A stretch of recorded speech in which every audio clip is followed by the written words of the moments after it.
I think that you were mocking his stutter. Yeah, I think you were mocking his stutter, and I think you have absolutely no standing to diagnose somebody's cognitive decline.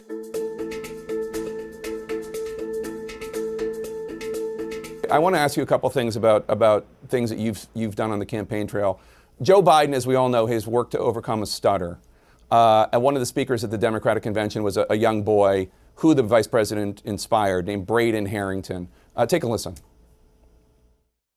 It was really amazing to hear that someone like me became vice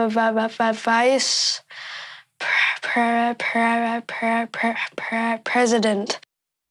Braden Harrington, a very brave young boy. You made this comment earlier in the campaign about Joe Biden. Let's take a listen to that.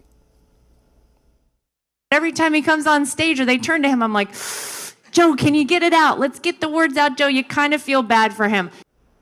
How do you think it makes little kids with stutters feel when they see you make a comment like that?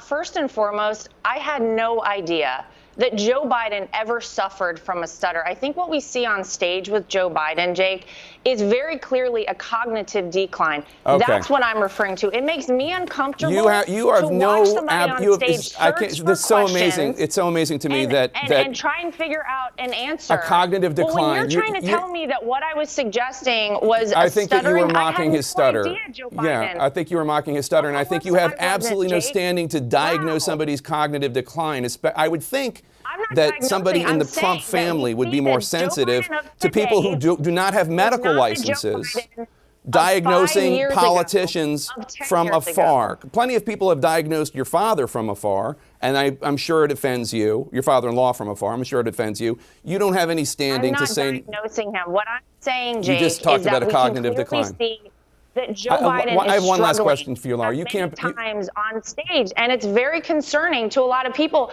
that this could be the leader of the free world. Okay. That is all I'm saying. I genuinely feel Lara sorry Trump. for Joe Biden. I appreciate it. I'm sure it was from a place of concern. We all believe that. Lara Trump, thank you so much.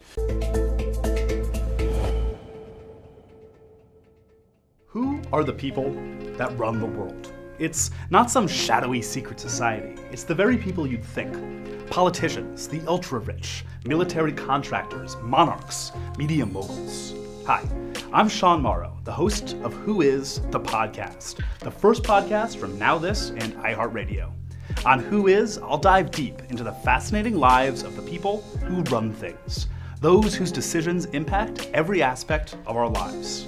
How did they get where they are today? And knowing that, what might they do next? How do they use all this power they've accumulated?